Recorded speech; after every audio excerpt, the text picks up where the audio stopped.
The story picks up as you see Kraven and Queen Goblin just finishing a ceremony or ritual of sorts to imbue this spear with the sins of the past Green Goblin, freeing Queen Goblin of that debt. But now to restore the sins of the Green Goblin, who was cleansed of it by Sin Eater and is now good, they must find and literally stab him with it. So they quickly get their gear, heading their sights on the Green Goblin to end this once and for all.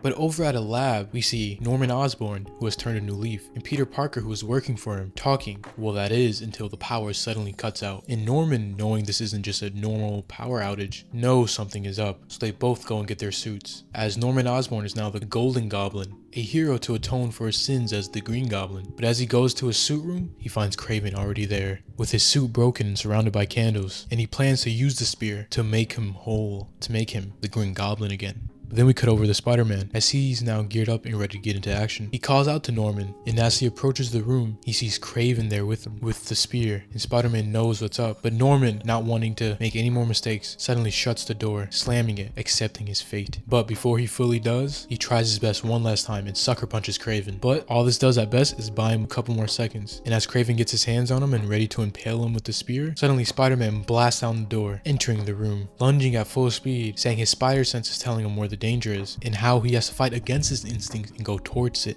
But as he's reached to grab Norman out the way, Kraven stabs him instead of Norman, imbuing Peter now with the sins of the past Goblin, changing him. And to quote Kraven, he watches a spider die and be reborn, and that a feeling sinks into him, unmistakable, because of whatever happened to Spider-Man and what's changing him. He is no longer the hunter, but the hunted, as we see Spider-Man coursing with energy and laughing as something inside of him unlocked. We then cut to later that night, as we see Peter sitting at his apartment. His thoughts are racing, trying to outrun a blaze, and as he thinks to himself, he finally connects something. Kraven did something to him. He's always doing something to him, and he seemingly goes unpunished because he's a quote-unquote friendly neighborhood Spider-Man. And symbolically, as a spider crawls up his chair, he crushes it and says no more of that. He gets up as thunder and lightning rage on in the background. He heads over to his closet, thinking about what he would do to Kraven, as he remembers the time he buried him alive, and what he would do if he wasn't so friendly. As he pulls something out of his closet, the black cloth suit. Now cutting back over to Kraven, you see him back at his home,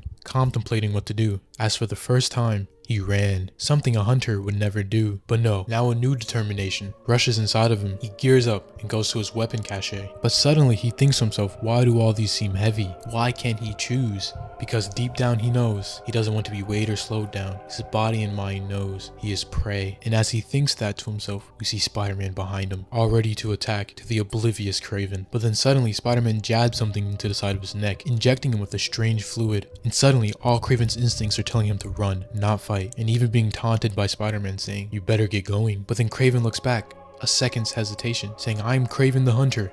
I do not, and is interrupted by Spider-Man visibly yelling, run, in the most menacing way possible, crushing whatever liquid was left in the container. And so Kraven bolts out of there, thinking to himself he is the gazelle being hunted by a lion. And as he suddenly thinks he's got away, he heads to an underground sewage passway to catch his breath. But again, in this scenario, he is out of his playing field, as Spider-Man quickly catches up, grabbing his hands, twisting it, dropping the knife, and grabbing him by the throat, saying, I can't believe I was ever scared of you. I can't believe I let you get away with all you did for all those years, walking around like you didn't bury me alive. So he then throws Kraven into the sewer passage, letting him wash down the drains. And as Kraven thinks to himself, what? He let me go, but then corrects himself, saying he's just playing with me, stalking him from above, or even hurting him towards something. But for right now, all Kraven can do is run, so he runs more into the sewer, down a tunnel, trying to create distance between him and Spider-Man. But as he's walking down the sewer, thinking about his next move, he looks up and hears Spider-Man say, stop, you've gone far enough for the serum to work. And Kraven responding, my blood is hardened by fire, I don't even feel a thing. And Spider-Man correcting him, saying, it's not supposed to work on you.